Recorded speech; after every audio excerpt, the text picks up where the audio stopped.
I want to introduce you to Gary. Gary is a top producer in Canada, getting ready to relocate down to Florida. He is in my coaches leadership group. He has a team with he and his beautiful wife. He's been in the business, I think, over 12 years, makes between 350 to 500,000 gross close commission. What that means, you guys, is he knows a little bit about numbers. He knows a little bit about making mistakes. He knows a little bit and a lot about building a business. So, Gary, thank you so much for coming on. We love having you talk. I love seeing you talk. And I hope you can just share with these agents how to run a real estate business. Yes. Yeah. Yes.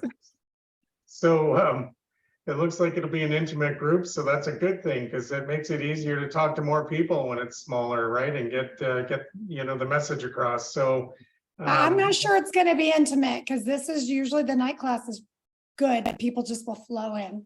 Okay, perfect, good. Well, maybe they're having their dinner or trying to get home. So that'll be great. Get more people here and let's just spread the message. So as Tanya said, my name is Gary and I am up in the Toronto area, born and raised here in Canada.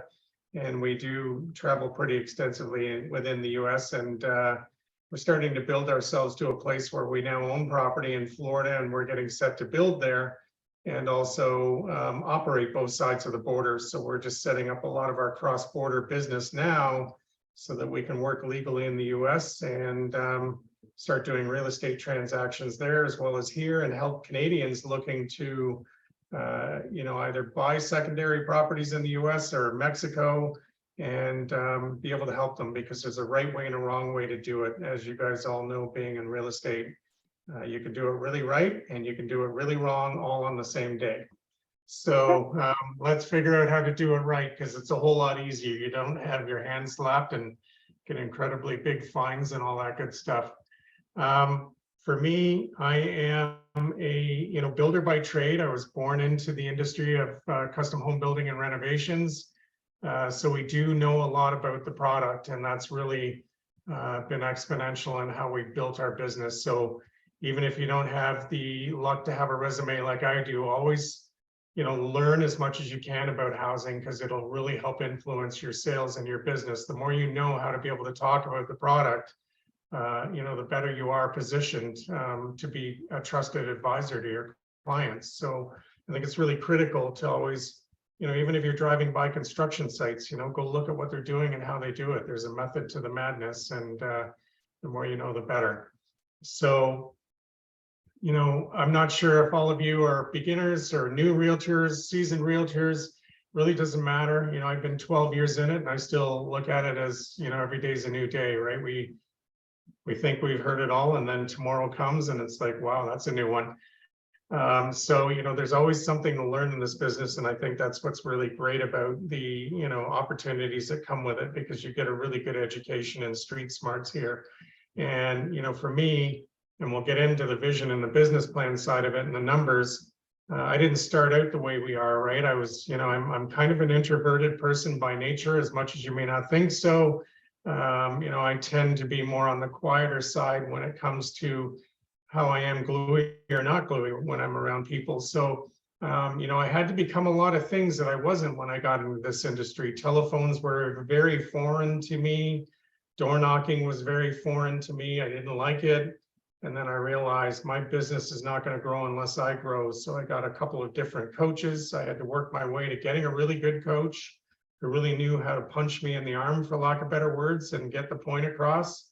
And, his guidance helped me become everything that I didn't believe I could be at that time. I'd go out and I'd be that person that would go out to go door knocking and I'd sit in my car and just figure out as many ways to Sunday why I don't want to do it. And then I would at least get out of my car because I'm like, I still need to feed my family, but I would go out and instead of knocking on doors, I take all my door hangers and hang them on doors and think that was good. I got, 1,000 of them out today, good for me, but phone never rings, right? So point is, I think there's two things that I teach a lot of people and the most important things in this business, first is confidence, and then second is competence. And, if you have those two things right, everything else will flow in line. It becomes a pretty easy business, especially if you have confidence. And that is at least something I've always had, even though, being a bit of an introvert, it can create some walls or challenges, yet I've always been confident. And the competence is, my ability to write good contracts and understand the law side of what we do. So, I've been able to keep myself out of trouble, and we know how to navigate ourselves around real estate contracts. So that'll be something that, for you guys in tonight's class and outside of here, I'm always around on, Wake Up Wednesdays. Not lately, we just have a lot of personal things going on with property sales of our own that we own, and, numerous things. So always look for me. I'm around, and if you have a question, you can certainly bounce it off me. Even though we're in Canada, our real estate laws and things are not a whole lot different than what you guys have in the States. So, I can't necessarily help on a contract, but I can certainly give you advice on how to approach your business and, people. So, I think what I'll do is I'll move into our vision plan first, so you understand why we do what we do, and then we'll get into the numbers so we can help guide you guys a little bit. So I'll do a share screen here, and by all means, stop me if there are any questions whatsoever, and because I don't always know what I need to say, so you guys help me bridge that gap. So hang on, I'm just going to do my share screen. Okay, so you guys can see that now. Excellent. Okay, so for us, something that's been really critically important, I talk about this all the time. I've been on a personal growth journey since the early 2000s. I'm in my mid 50s now, and been messing around in this kind of energy since the early 2000s. So 25 years, close to half of my life has been figuring out how to be, visually driven towards tomorrow. And I think it's really, really critical for any of us to know why we're doing what we're doing. And often you hear people talk about big why or purpose, everything on YouTube and or anything we do in the real estate industry is really driven around why and purpose. And, that's something that we have here. So myself and my wife, we do this kind of an electronic version, and we also have a whiteboard. So off the side of my screen, in our office here, we have a big whiteboard, and we just go on Google and we print off pictures and put it on here. And this is something that we audit every year. So around the time we do our business plan in the fall, we typically look at also rebirthing, for lack of better words, our vision board for next year. So, there's things that we don't hit every year. We leave them on the vision board if they're important to us. And then certainly as we achieve things, we take them out and replace them. So, I was just talking about this yesterday, something that we've never done before. It was on the vision board for this year's a cruise. We're going on a cruise in November. It's booked, away we go, right? So that's something that now will come off that board and get replaced. And then, here, big kitchen renovation. We've been renovating our house over the last, 3 years. The final step was doing our kitchen renovation, and we finished that about a month ago. And since I've put our house up for sale and sold it for a good dollar and over asking, it got into competition. Even though we have a bit of a funky market here, we did extremely well. So that'll be something else again that, comes off the board, and we're going to replace it with something else, right? And that's all some of the future stuff that we're thinking about, right? That we want to ideally turn into a good three-dimensional visual.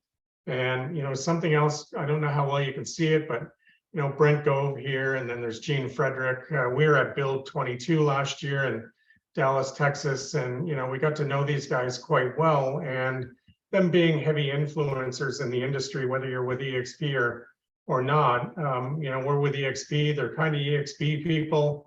And, they really do a good job at showing us how to be bigger than we believe we can be. So they're people that I have respect for, and they're the kind of people that I want to be in the rooms with. I have a coach that coaches me now. His attitude is you want to only ever be in rooms with winners, not losers. So don't be a loser. right? And don't be the smartest person in the room, right? Which is what I used to be. Now, like my coach says, I'm the dummy in the room, and I feel the same way. Not about him, about me.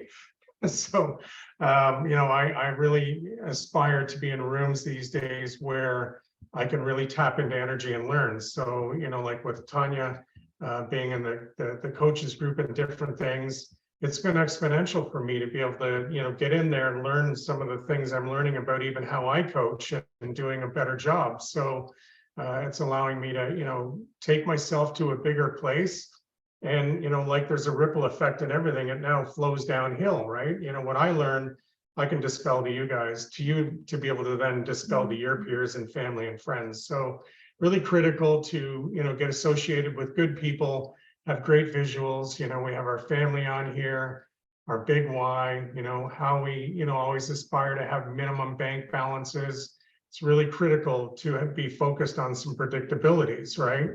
And beyond what you think you can even achieve. For me, that's a bigger number than I typically carry in our business bank balance. So, by a long shot. So getting to 250,000 means we have to work a lot harder than we do. And we have to connect and do things in a bigger way. So, you'll see through all of this, it's just something that we really, really focus on every day. Our goal is to come down here at least once a day and look at the vision board, and we have affirmations and different things. And, that's the way we go. Any questions on that? No. Okay. What I love what you just said is that, you were talking about our coaches leadership group, that you have joined our group, and we have a small group of masterminds, and that even though you think that you know it all, sometimes when you change your environment, you change your life, and people can only take you to a certain level in certain environments. And you have to make a decision to be led by people that are better than you. And I just want to say thank you. You've added so much to the group, like you are making us all better. So I appreciate you showing up weekly. Well, and I feel the same way, and thank you for that, because, and I've said it in our meetings for you guys that, obviously you're not in those meetings, but I've said it numerous times. I'm like, this is a group that really takes nothing more than our time. We're not being charged to be there, and we're not charging to be there. So it is us showing up and contributing to one another in terms of growth. And I often say in those calls that I'm like my mind's blown, because there's stuff that I never would have thought of on my own to implement, right? So it's really critical for you guys to network as much as possible and just get into those right social rooms, right? We are really banging out some pretty neat stuff to be able to do and help each other grow and guide and go to places we don't know how to get to, right? And collectively we're figuring it out. So it's critical. And I can't say enough how important it is. And as we get into the business plan and the numbers, it's going to be something that you're going to see. I'm going to show you in our numbers. We put a lot of money in our travel budget every year. And it's not really for travel. Like our cruise, that's $2,500 for my wife and I to go for a week's cruise, but I spend $15,000 a year just in coaching masterminds and retreats, right? So that's nothing. I spend more money traveling to go and be in rooms with really big people to be bigger than I am. And that's what I want to really influence upon you guys, is to take the majority of your dollars and reinvest it in yourself and your business, so that you really understand how to grow, right? Because you're never going to be able to figure it out on your own. Just like Michael Jordan needed a coach, and, Mike Tyson, they all had incredible coaches. Oprah, they all have incredible coaches because they just don't know how to get to the next steps. So what I'm going to do is we'll move into business plan side of things, and then we're going to come back to a few other things, and we'll have enough time here that we can basically round robin a bit and let you guys ask some questions and provide any insights too, what you've learned and what you think you can do for yourselves. So hang on one sec. So the business plan, and this is something that I've sent to Tanya that she can send out to you guys. We're going to keep it really simple. This business plan is a really quick plug and play. It really is like a game of chess. It doesn't take more than a few moves to set yourselves up to know what you're doing. And so, you know, one thing that we like to do, I'm a higher income earner, but you know, you don't typically start there. So I'm actually going to mess around with the numbers a bit here. And, you know, for some of you that might be new, a good year might look like making 150,000 is an optimal goal. So we'll start there. Like if you look at this right now in terms of these numbers, and I'm going to explain them in a minute, you see what they mean at 200,000. So the minute I actually take this down and let's just go to 100,000, it's going to show you how it's going to change everything. And Tanya, when we talked yesterday, I think you said around 8,000 was a good number for commission income in a lot of your markets there. Yeah, gross, right? For all your commissions is about 8,000 average.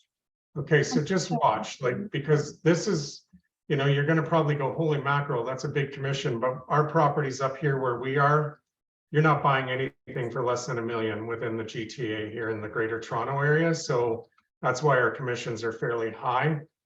So we'll adjust it down for a lot of what your markets are more realistic, frankly, where you are. So you saw the numbers just changed by clicking off from 200 to 100. And then if we go down to, let's just get rid of, you know, that and get rid of that. And we'll add a 0. And you'll see these numbers change again, right? So I'm going to explain this now. So let's just say you want to make $100,000 in 2020 or 2023, and you know your average sale is going to pay you a gross of $8,000. Can we make that 125 just for taxes? Sure. So I know a lot of people want to make 100, but then there's taxes. Well, it's always good to stretch, you know, so you bring a good point. And this is the way I coach people. So when I, you know, have an initial lead-in call, like with somebody that I'm going to be coaching or mentoring, I say, so if you could have a really good year for yourself this year, what would you think you'd like to make? And often the numbers anywhere from, you know, I make 60, 80. So if I could make 100, I'd be great. And I'm like, what if we think a little bigger than that? You know, and usually we get to that 125, 150. And then I also say, so, okay, if we know we can get you to the 125 and you meet that goal, what's the one thing you're going to do for yourself? You know, is it buy a car, go on a cruise, buy a boat, whatever, you know, and they typically have a number and it's usually anywhere from 50 to 30,000, somebody getting married, you know, whatever it is, we add that number on top of this as a stretch goal, right? Because it's going to make you work that much harder to get that stuff, because even making 125,000 isn't necessarily going to put that special thing you want for yourself in your reality, right? So I always like to inflate the number a little bit more, but that's for you guys. You can do this in the business plan. And if it is 125, stretch it to 150. And so now we come back to, you know, 8,000 is a commission benefit. Now what it's going to say is, in order to hit my goal, I'll have to close 16 deals within the next 12 months. Right. And these are some numbers that I have in here as well that you guys can adjust. So this is a percentage of, and it reads pretty straightforward, right? If I want to do 16 deals and out of those contracts I sign, 75% of them close, that means that basically 4 deals are not going to close out of the 16. So it's inflating your number, knowing that you now have to look at basically signing 21 contracts to close 16 deals. Okay, so it's pretty straightforward. You can adjust this number. Like I know where we are in my skill base, we're typically higher than that. I set myself for about 90%. And the higher you set it, it skews the numbers. So you either have not as much work to do, or if you really want to challenge yourself, always be conservative in those types of numbers down here, because it's going to put bigger things in terms of numbers you have to do to get to it. You'll see when you get the business plan that if you mess around with it, save one in its current state and then go work on another one. So if you mess one up, you can basically have another one that's clean, and then you can just come back to it. So if you know you're going to do 75% closing on your deals, then it's basically saying I have to do 21 deals in the next 12 months or sign 21 contracts to get to that. And then down here, this is a lock panel. So you can't typically go in here and mess around with it. We are going to rewrite this as soon as I can get a bit of free time to sit down and do it. And we're going to make this that you can adjust this, because this is currently set that, you know, we always say in this business, if you want to be a king, be a listing agent, right? It's the difference between being an employer and an employee. You know, they tend to look at buyer agents more like employees serving the buyer's needs, whereas the listing agent is in control, and you're the employer. So in this case, it's split on a 75-25 split. So let's just say you happen to be a buyer agent and not a listing agent. You could flip that number around, right? And say, hey, it's 16 buyer deals and 5 listings instead of the way it's set up. And then we also have some stuff here. When you read through this, it talks about appointments needed to get 1 listing or buyer agency signed. Average industry ratio is 3-to-1. So leave it at 3-to-1 unless you know you're a heavy hitter, right? And that's going to come with experience. I never go less than 2-to-1 myself, because I know I can't close every sale. And I'd rather put a bit of pressure on myself, even at 2-to-1. It means I'm only closing 50% of the time, when it is usually higher than that, but I don't want to take the easy road, frankly. So what that means, the way this is all set up right now, is it's going to create some predictabilities for you. So what it means is, in order to do those 21 sales, you kind of have to 3x your appointments, right? Because of this 3-to-1. So now you have to go on 63 appointments for the next 12 months. And then when you break that down and you look at the 12 months on a weekly basis, you have to go on 5 appointments during the 5 appointments during the next month, or 1 appointment weekly, right? And that's the number I always look to focus on more than anything, is because if you know you had to go on 63 appointments, after a while, that's just going to stress you out. You know, that's what you're going to be focused on, versus if somebody said, I only have to get 1 appointment this week. I think pretty much anybody can accomplish that, right? As long as you have the ability to get out the door or on the phone, you're going to find 1 person to get an appointment with. And something that we do here, this is another number you can skew, and I'll show you what happens. So Actually, can I back up a little bit? Sure. So going back to when he's talking about listing appointments, you guys, like for example, Brianna, you have a listing right now, right? So when you get listing appointments, we get excited, right? We're like, yeah, we have a listing appointment. Well, I have a listing agent who's a new agent that decided to farm, and now she doesn't know how to work with buyers, and she's a newer agent, and she's always sold all her listings. Well, she has 3 to 4 listings that aren't selling right now. Okay, because they're not motivated. Maybe some of them are short sales. So I just want you to see, when he says that, you know, only a percentage of them are going to sell, you have to know that when you get the listing, you still have to be prospecting for new business, because that listing may or may not sell, right? For many reasons. And that's kind of what he's saying. That's why the percentage is less, because there's so many things that could create a listing to not sell, right? Divorce, change of mind, change of job, short sale, the price just isn't right, all those things. Well, and to your point, so, you know, I'll take a minute while we're on that to say also too, you know, you need to be the boss. You know, in the beginning, everybody's excited to go, oh my God, I'm going to have a for sale sign on a property, right? And I've got a piece of business. Well, you actually don't have a piece of business until it's sold. And even when it's sold, it's still not a piece of business until the lawyer or the closing company says, hey, good news, it's closed. Because that's a real big problem in our industry, is deals are, you know, look really great that have sold signs on it. But I can tell you, I just had a deal last week that was supposed to close, and the buyer right now is possibly forfeiting on it, right? So we're giving them an extension. And if they don't meet the timeline, then, you know, the seller will get the right to keep the deposit, relist the property, sue them for the difference, right? So, you know, the point I'm making is 2 things. Never count on your eggs being hatched. And also the other thing, you know, I teach agents right off the get-go is, don't be excited about just taking the business and being a servant. You know, I often tell people, especially if you feel the energy is not quite right, you know, there's something up, motivation, I'm telling them, you know, it's 100,000 and they're going, I want 300 for my property. You know, right away, I'm not interested in taking that when I know I have history and they have emotions, right? So I can see everything the market's doing. They can't. they're listening to their emotions, and they're listening to their friends and family and coworkers that are all the experts, and we're not. So I often really, feel people out when I'm negotiating to get their business. And if they're not gluey to who I am and how we do business, I often say, it's not just you hiring us, we're also hiring you. And I have walked away from the negotiation table because I'm like, I just know based on experience, this is not going to go well.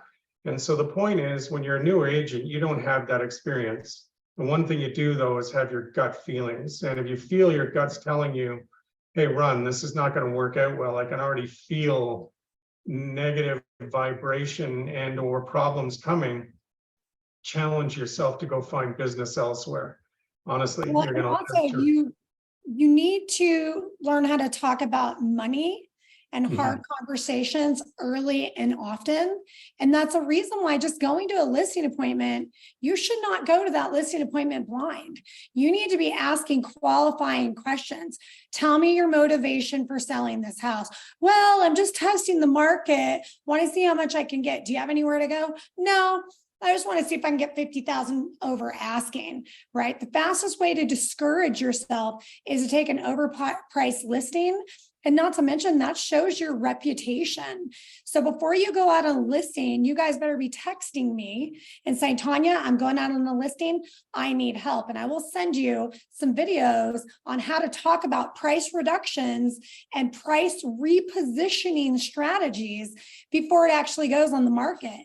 And you're going to let them know, okay, you know what? The market is going to tell us what's happening, right? The market will tell us where we need to be. But in 7 to 10 days, you're going to hear from me, and we will talk about, if your property is not under contract, what we need to do to reposition your property to get it sold as quick as possible. So a lot of you are going out and getting listings, but you're not having the courage to ask the money questions.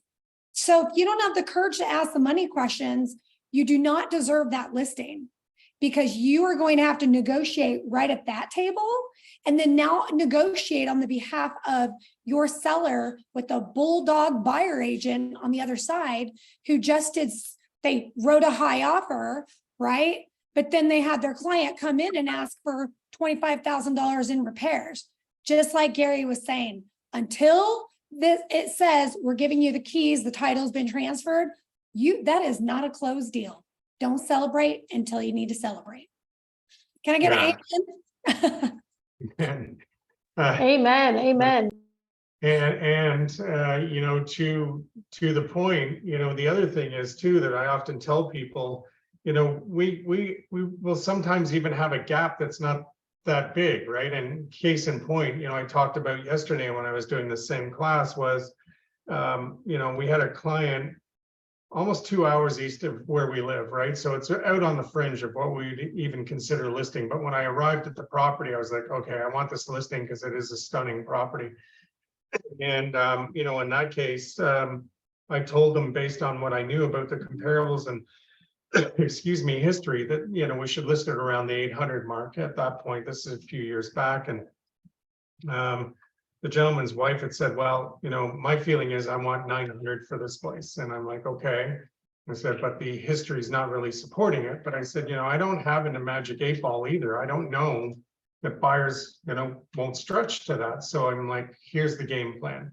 If we're all in agreement, we'll put it out at 900 and we'll give it 30 days. If it's not done in 30 days, we have negative feedback, no showings, no offers, then we need to make an adjustment in the price and it'll be downward. And then I tell them, we'll do it incrementally to get back to where we are versus just sticker shocking you and the public down to another number. Because I'm like, our number still may not be right. So I'm like, better we work our way to getting offers than going right down to where we're going to flush it down 100,000. So everybody always typically likes to agree, because then there's a plan and we're not forcing them down the road of, saying, I'm going to give up 100,000.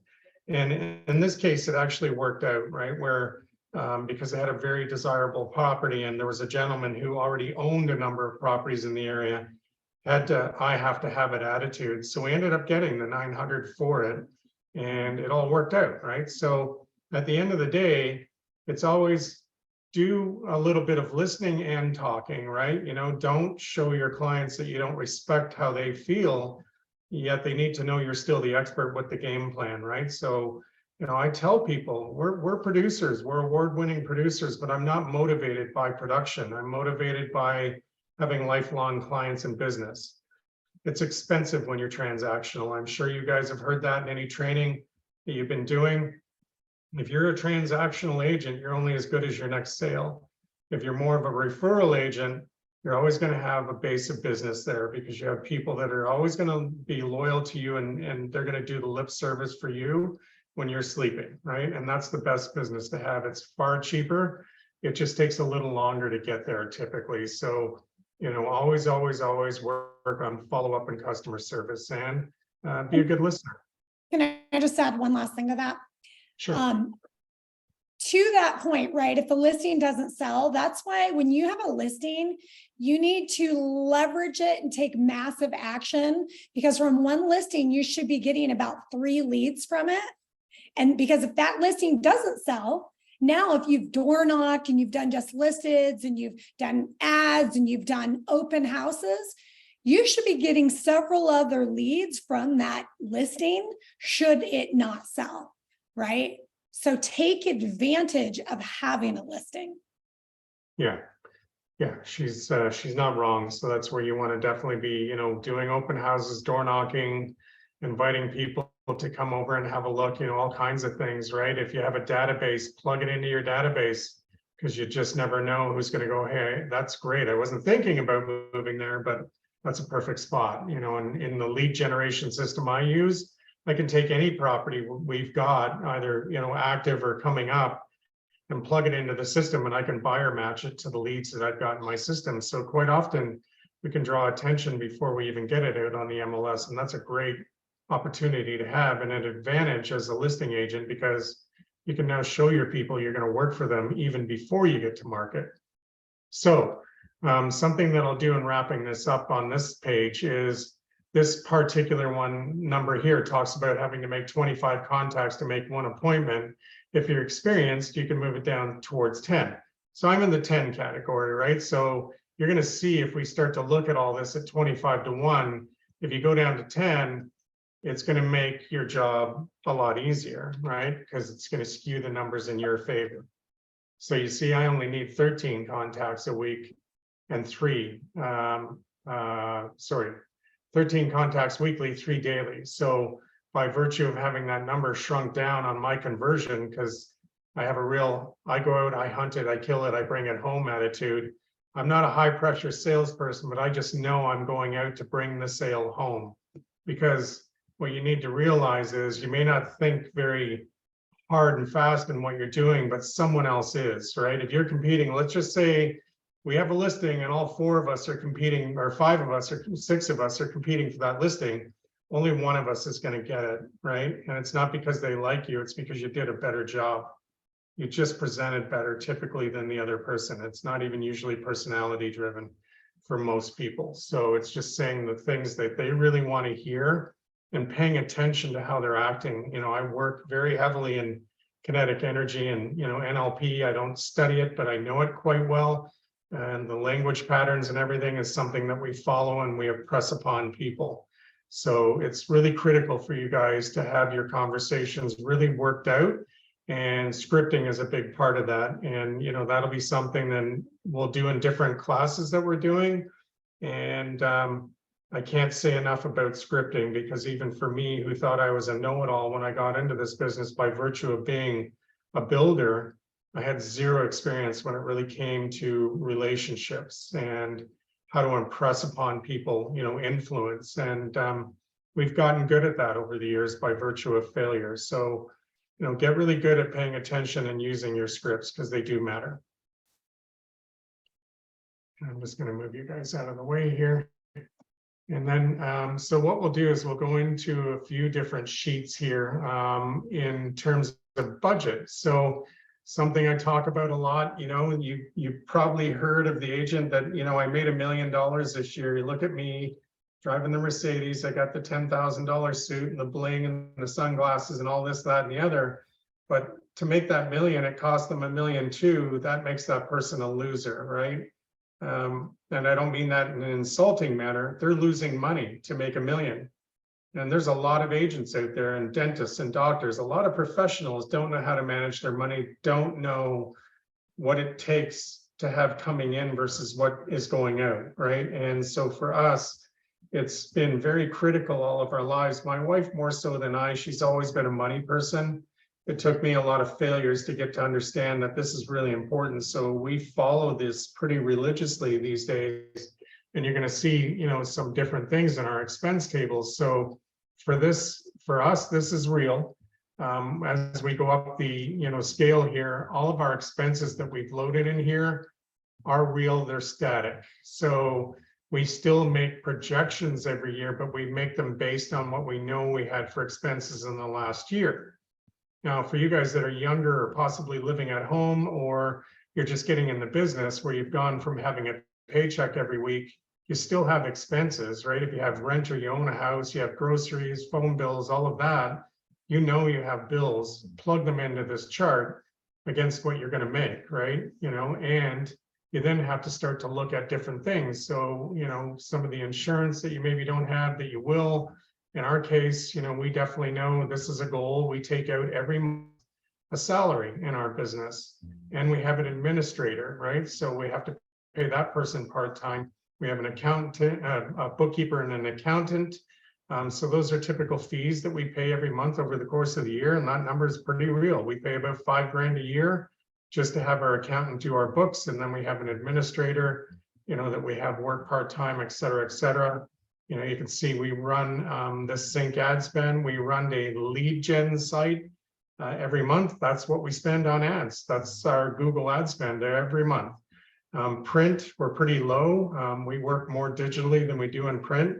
So we actually typically don't spend even the $3,000 a year. I spend it more in marketing materials, so listing packages, buyer packages, and postcards and different things on business cards. That's where our money goes to do all kinds of print advertising and things like that. We just don't do it. And I'll tell you why. It's expensive, really expensive to do print advertising, and you have no way of tracking it. So if a client says to me, hey, I went and distributed 10,000 flyers about their property, I have no way to know who's seeing that other than I can tell them 10,000 pieces went out. Until somebody calls me, I have no ability to go, did it work or didn't it? Whereas when you're doing a digital footprint, we typically have a lot of technology we can use to see what's working, what's not, and give our clients the matrix that they want to hear, right? Is their stuff working? Are you working for them? Because that's the pressure they're going to put on you. Thank you and gift cards. I mean, that's something that we do big time every month. I can tell you, even if you can't, like in our case, we have our own Christmas cards, anniversary, birthday, thank you cards printed with all of our branding and messaging on it. And we've done that, at a pretty high level. It took a bit of energy and some money to get it done, but it's consistent, right? And it's consistent to our brand. And every month we send out, birthday cards with, scratch and wins, or, you have Dunkin' Donuts or Starbucks in the US, we send out a Timmy's card or a Starbucks and allow them to go have a little coffee or something on us, right? And, I say this often and, don't take it wrong, but if we did everything else wrong, the one thing that we seem to do really right for people is those thank you cards and birthday cards. They really love it. We get a lot of feedback from that. So really look at doing that within your business.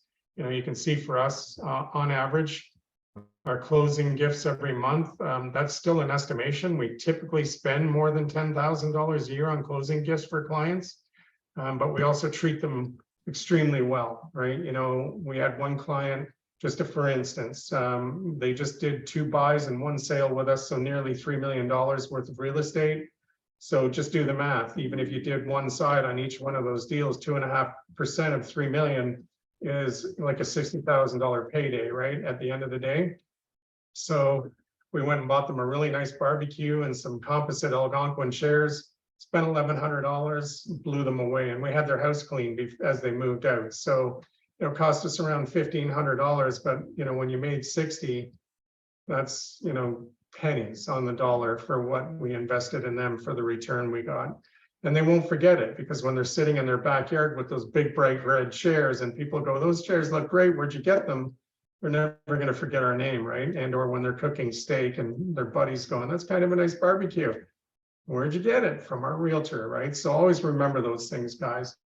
It really, really makes a difference as you set up your business. Don't be the cheapskate realtor. There's too many of those out there. It's not about you, it's about your clients. And the more you realize that, the more you're going to get back. So, for us, we have our expenses like cleaning. We do have office cleaning in our, our house and our office. Dry cleaning for our suits and things, utilities, V-tours. Actually, our son is sitting right behind us, and he has his own virtual tour company and does all our videography and real estate shoots for us and a number of other realtors. So he's actually just editing a shoot he had done today. So, these are things, guys, that you're going to get this template, start to plunk in these things, and especially the business expense side of what you do in your life. So if you're doing virtual tours, call some of the locals if you haven't done any and say, how much does it cost me to get, pictures and a video tour done of a listing? And they're going to tell you a number. It's typically between usually $200 and $500, depending on what you're having done.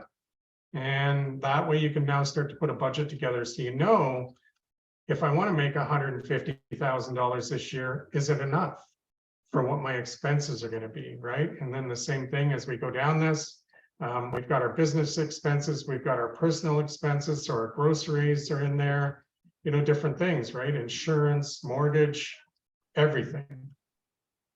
So I'm not going to spend too long in this. I think you guys get the sense how critical it is, because again, I don't care if you make $1 million. If it costs you $1.2 million to make $1 million, you're going to go out of business, and that's no fun. And I've been there where I've been upside down, and it takes years to get back out, and that's just not the place you want to be. It does not make for a great life. So, any questions while I'm on that?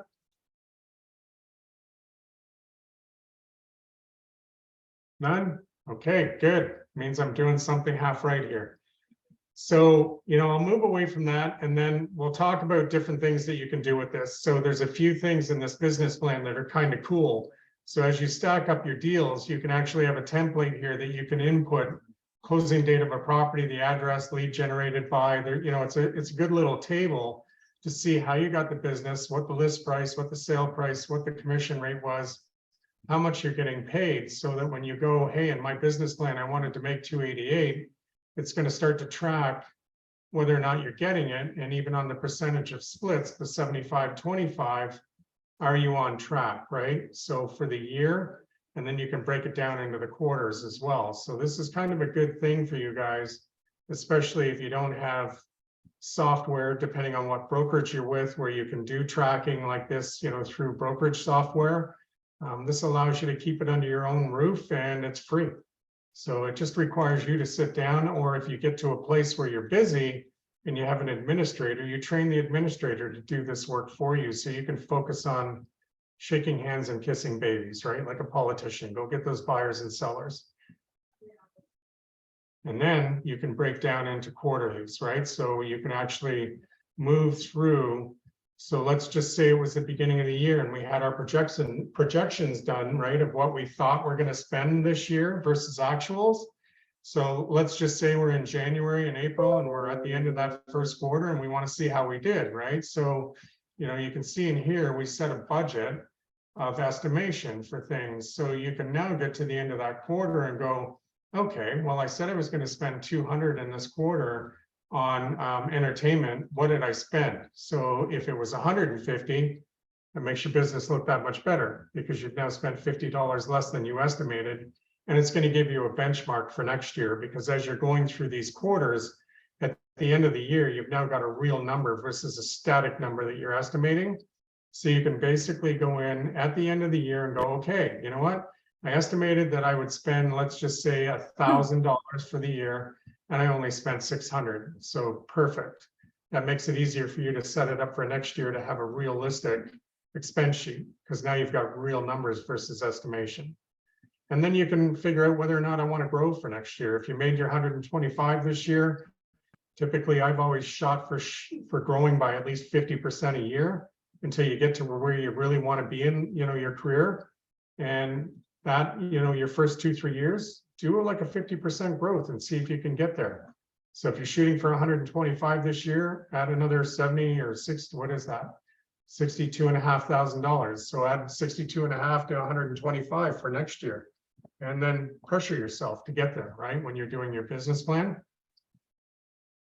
And then you're going to see same thing again. It's the exact same table. It's just now taking the actuals versus the estimations. And it's good to review it on a quarterly basis. I don't obsess over this, but you should definitely be coming back.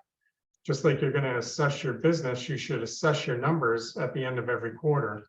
Because, as I was saying even yesterday, I have agents that great, if it works out that, let's just say you needed to do 3 deals in the first quarter and you only did 1, we now know to go into the next quarter, you have 3 deals plus possibly 2 that you're going to carry over. So now you got to do 5 deals in the next quarter. And typically I don't feel like I'm going to say to anybody in that second quarter, do you think you can do it? The expectation is you're going to do it. You're going to go in, figure out what you did wrong in the first quarter, or you just didn't do, not even wrong. And then you're going to stack it up in the second quarter and figure out how to be better. The only time I then start to look at it is if we go into the third quarter, so say from June to September, and you've now got maybe 30% of the way when you should be 70, 80% of the way or 100%. Now we're going to have a conversation, or you should have a conversation with yourself that, okay, what is going on that I'm not hitting my mark? Is it economical? Is it me? What's driving the circumstance of me not getting to that end goal? And then make a possible adjustment, because the worst thing is as you go through the year, your energy is going to diminish and your energy around yourself is going to diminish. You're going to start to beat yourself up, right?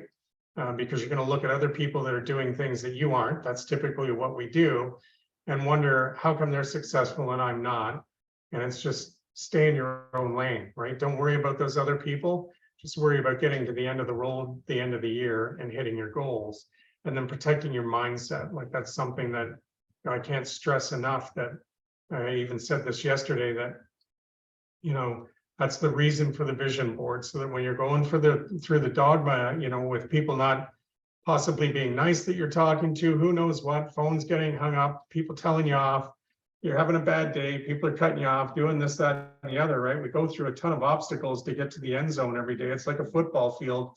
You got to get past a bunch of players to get into the end zone. So, that's the way you have to think every day, is I'm already on the end zone, even though I got 100 yards to go cover, right, to get to the other side. So, it's critical that you guys focus on building a vision plan for yourself. And my best coaches have always taught me that, right? That, even though the stuff is going to get in the way every day, do not get hung up on it. And if you have to go out, like I've even had last year relaunching a business, that there was a lot of days that were extremely difficult, that, I just was up to my mire self, and I can't take much more today. And I just say to my wife, you know what, I got to get up, I got to go away for an hour or something. I just have to get away from it.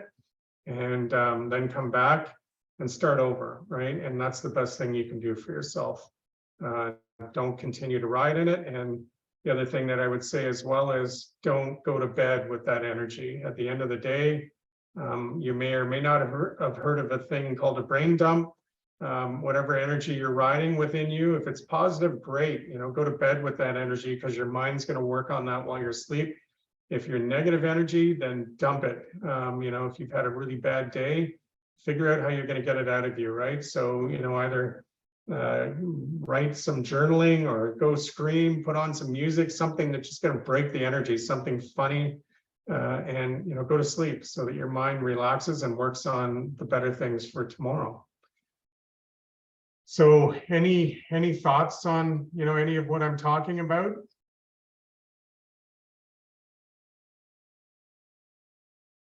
I'm not sure if Jackson's trying to talk or not. You're muted if you are, Jackson.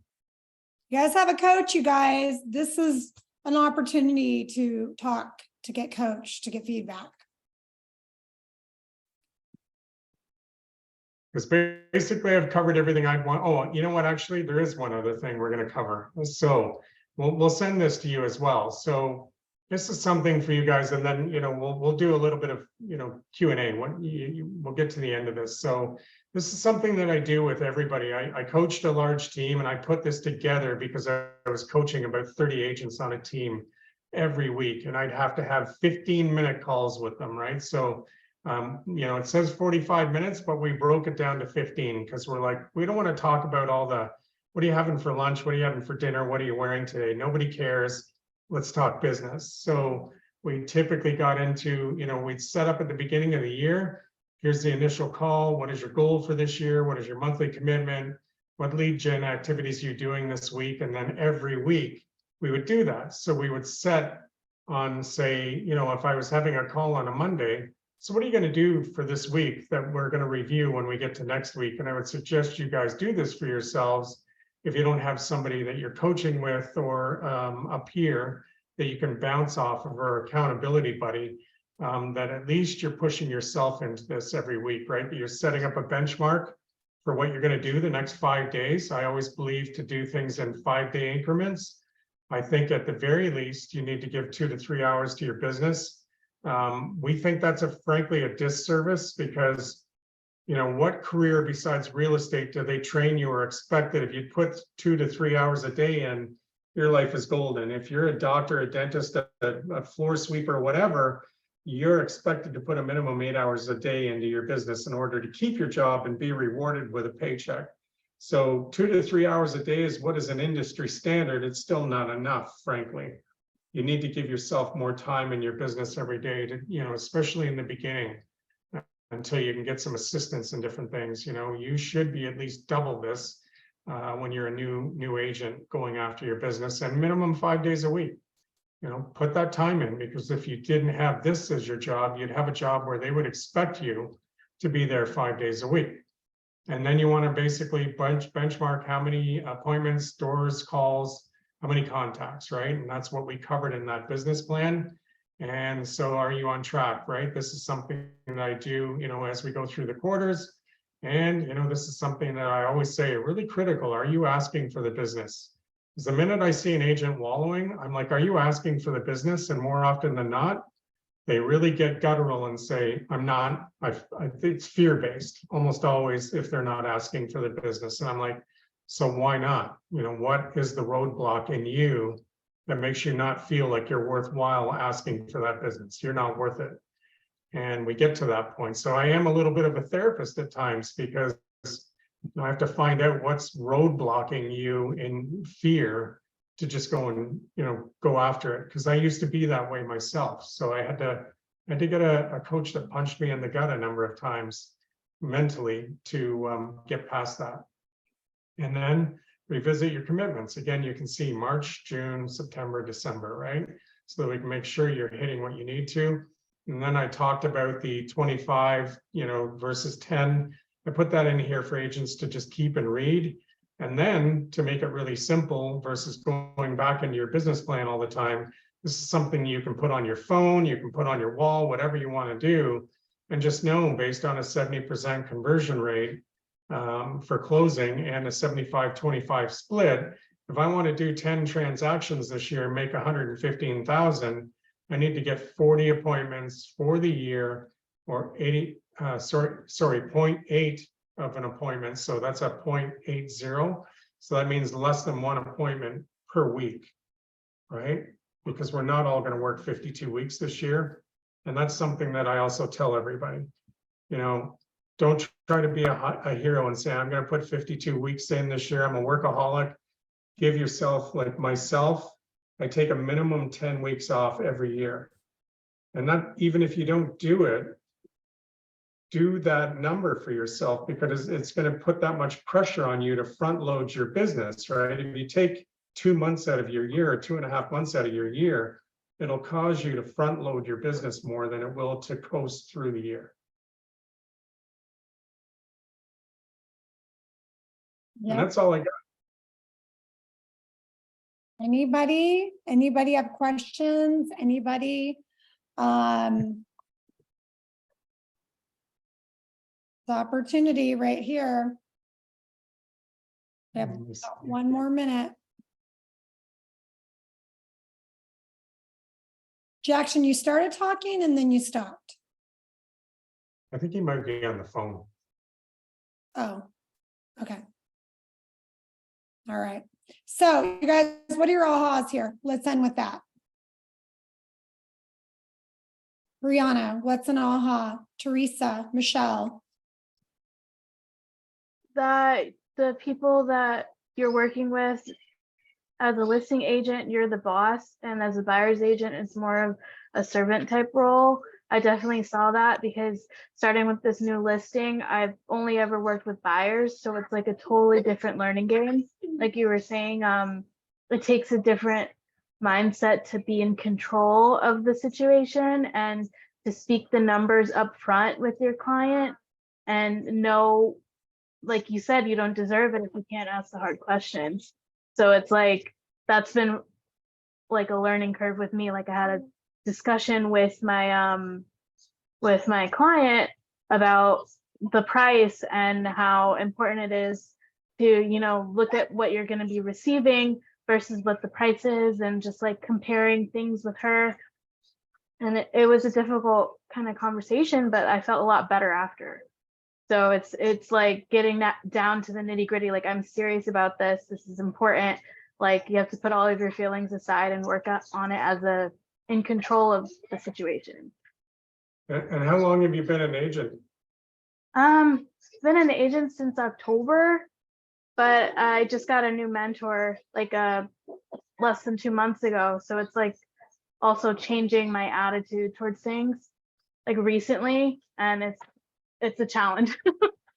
But Well, yeah. you know, but good on you, because you're coachable, right? And, you know, you can see the maturity there and understanding how to control yourself and influence the conversations, right? It's really critical, you know, because I can tell you a point in case, you know, we're a very overheated market here, right? We're in turbulence. You know, we had a really big heated spring again, and all of a sudden we're going off a cliff again.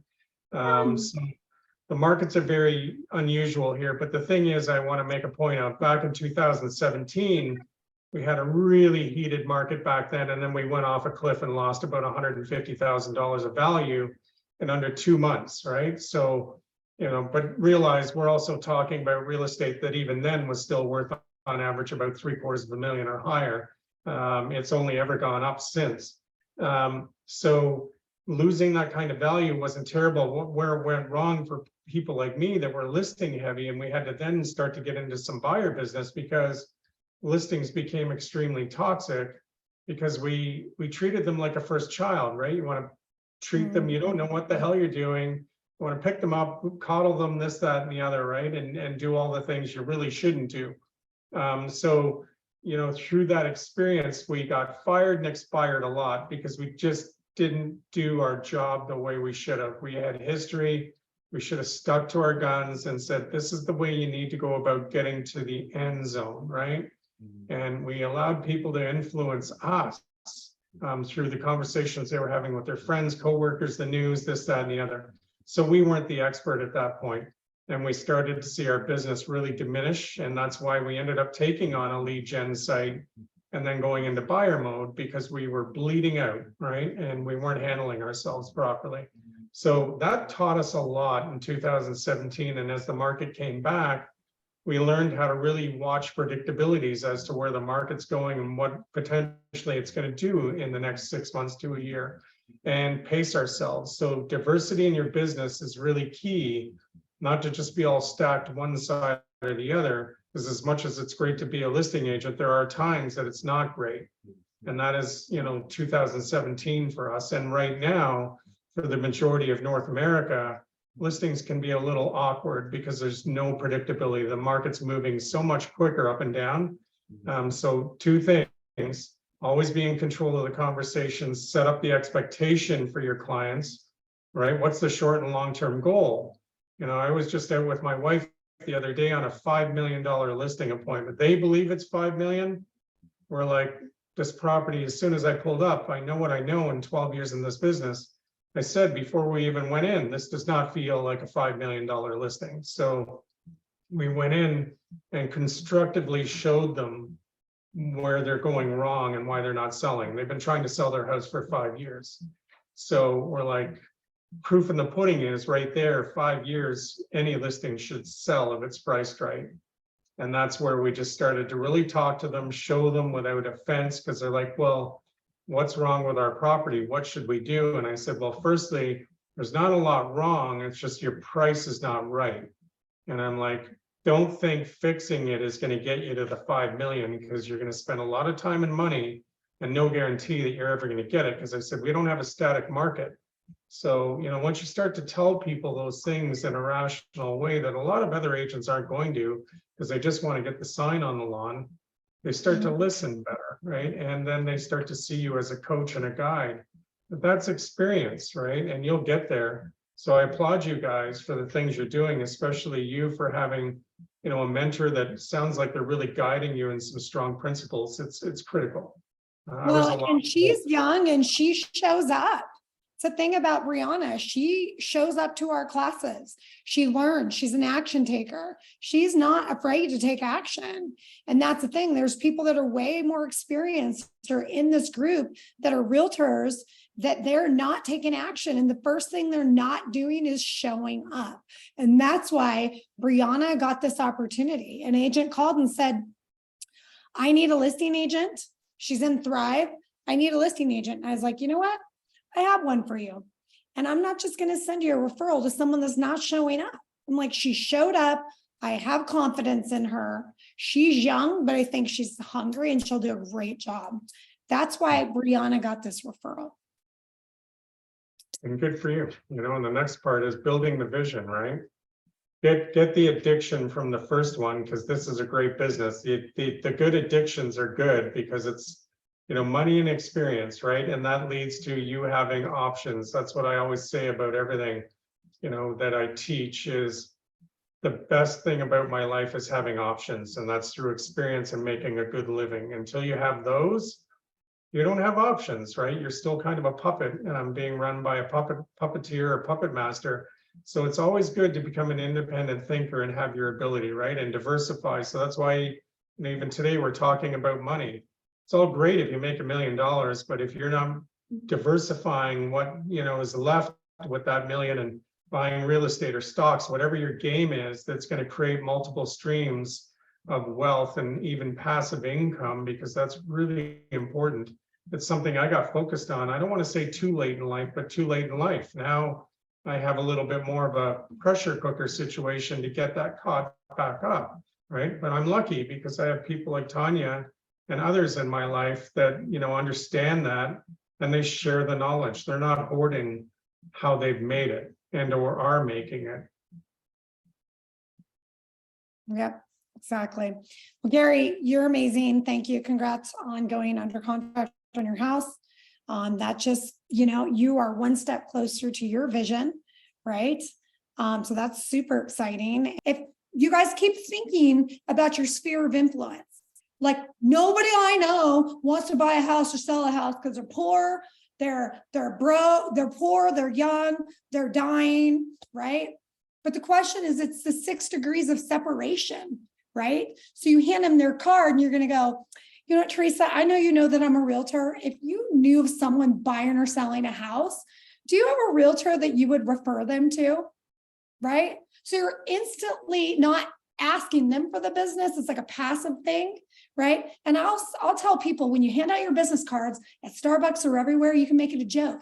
Hey, my name's Tanya. I'm a realtor. I'm sure you know 100 realtors, because I know I do. But if you don't have a realtor that you would refer business to, I would love to earn your business. Never assume that just because people know 1,000 realtors that they're going to give them business. Because a lot of realtors are part-time and they're getting out of the business. And people that are buying and selling right now, guess what they want? Exactly what Gary said. They want a competent realtor. They want a realtor that's in it to win it. They're not always going to use their mother, brother, cousin just because they're been in the business. People aren't in the business to do people favors right now. They're in the business to win an offer, right? To win the house. So if they know that you have the confidence to go up to them and say that, guess what? You just planted a seed. Yeah, amen to that, and I'll wrap on, my point in that is, don't be one of the ones that's riding a taxi out of the industry. Be the one that's building a better electric vehicle like Elon, right? And there's reasons why there's even in this mediocre industry or time that we're in, agents are succeeding because they just never gave up, right? They kept investing. And that's the same as us. We've had one of our better years by virtue of not pulling back the reins on our finances or what we're investing in and what we're doing, right? And frankly, learning more every day about how to be a better spokesperson for our clients, our industries, our industry and ourselves. I love it. Thank you so much. We are 15 minutes over. I really appreciate your time and your whole family here. Thank you guys. And I wish